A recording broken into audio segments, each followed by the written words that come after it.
Good morning, everyone. Thank you very much for coming. My name is Marat Ibragimov. I'm from a marketing department, and today I will be talking about my job market paper about customer search and product returns. So it appears to be that online retailers are suffering from frequent product returns. And sometimes the returns could be that frequent that firms implement already harsh policies to fight product returns. For example, Zara started charging online customers for online return. And the charge is about $3, which is very comparable to the other fee which customers have in online channel, for example, delivery fee.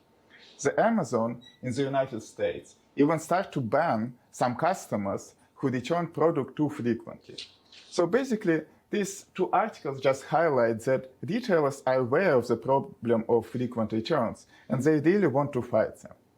More quantitatively, product return rates could vary between different industries, different product categories, and so on. One of the most category which suffers the most is fashion, because basically products in fashion have a lot of individual feed, and for customers it's very hard to evaluate the product online. In the data which I obtained, about 50% of products which are sold by the retailer would be returned back at the end. For the same retailer, for the same assortment of the product, the return rate offline is only 3%, which basically highlights that high return rate is a problem of online channel. The reason why it's a very big problem is because product returns are very costly.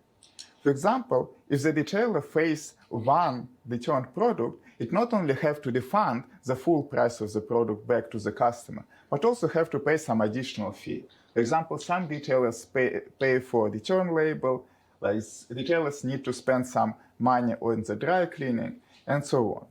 So basically, the economists estimate this return cost per one return item to be between $6 and $18, which could be quite substantial given, for example, that in fashion, some simple white t-shirt could be sold at the price of $30 or $40.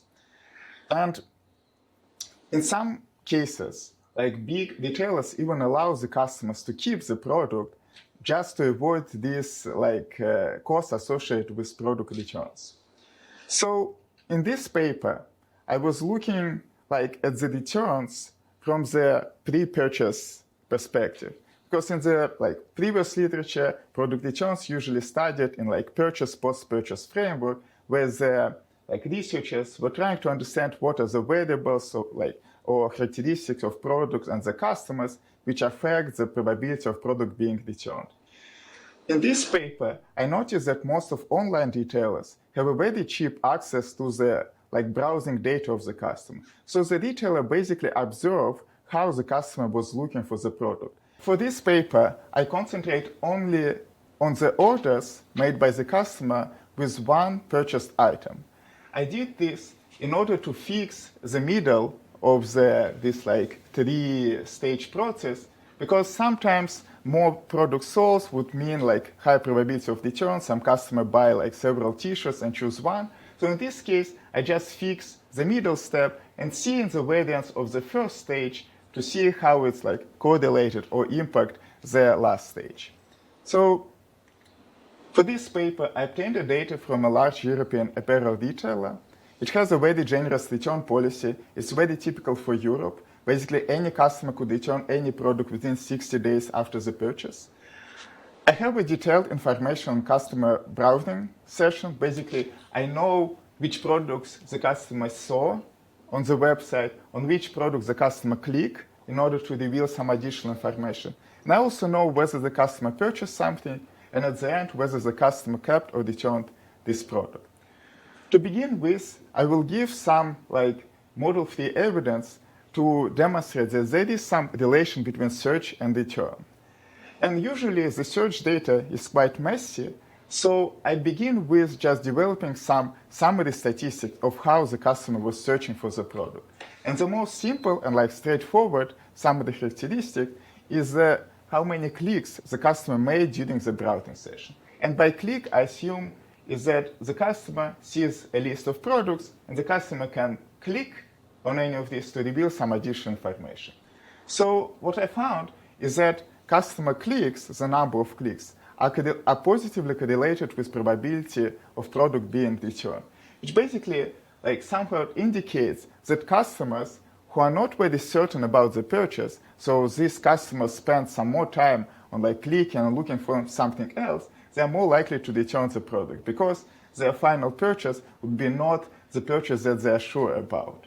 Similarly, I found that customers who apply a lot of pre-search filters, for example, I can filter out all the black t-shirts or white t-shirts, are less likely to return the product. Basically, these are the customers who know what they're looking for. Because if I know that I'm looking for a white t-shirt, I would try to restrict my consideration set to a smaller set to reduce my search cost. Similarly, customers who spend a lot of time reviewing the product page are less likely to return the product, which is again some measure of how deep the customer search. If I spend a lot of time reviewing the product page, I get more information about the product, and so my purchase would be more informative, and as a result, my probability of return would be smaller. These summary statistics, even though they summarize customer search, they lack a very important feature of customer search, is which products the customer was looking at during the browsing session. For example, if the customer clicked on 5 products, the customer who clicked on only t-shirts would be very different from the customer which clicked on t-shirt, dresses, and so on. To address this issue, I compressed all the information about the product, including the pictures, size information, and description, into some embedding vectors by using machine learning techniques. And these embedding vectors is basically a numerical representation of all the information in the product which is displayed on the web page. And by using these vectors, we can compute some summary statistic of the customer search session. And the one which I used is basically just the click variety. Basically the variance of these vector embeddings. And I found that customers who have a very high click variety, or the customers who look at very different products, they have a much higher probability of returning the product, which basically summarize and generalize our stylized facts. Basically, customers who search for the product more broadly or uncertain about the product which they are looking for, they are more likely to return the product. So basically, these were the model free evidence. To explain these data patterns, I developed a model which is an extension to the classical Weizmann search model, where the customer who visits the website sees a list of products. The customer may click on any of these products to reveal some additional information, and the clicks are costly. However, to this model, I add the option to return, and this option is the customers are forward-looking, so they took into account this option at any of the stages. And secondly, I assume that the customer receives a different information online from information which he or she receives in offline.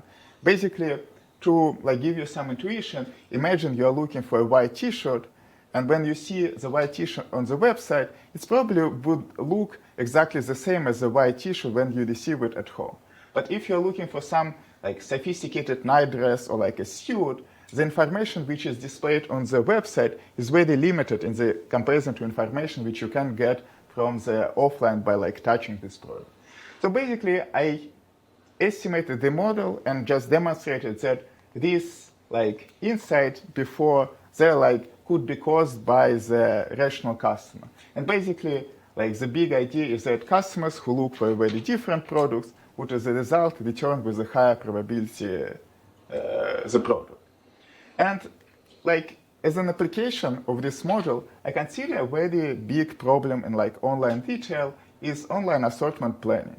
Basically, the online assortment is the products which customer could see during the browsing session. So my model allows me to simulate how the changes in the assortment would lead to the retailer's well-being. And to do this, I basically just replace some of the products on the retailer's website by some random product from the remaining assortment.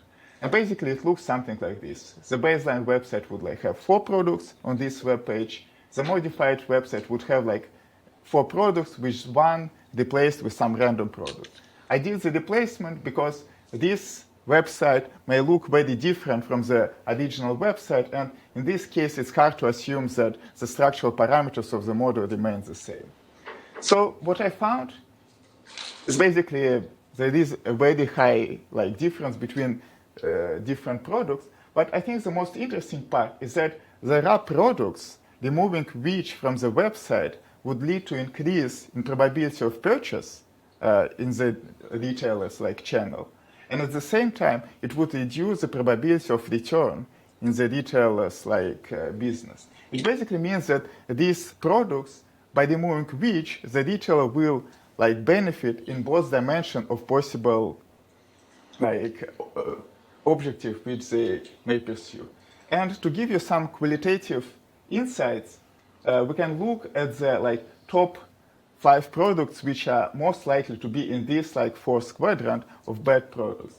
And it appears to be that these products are very different from the one which are a good, solid products.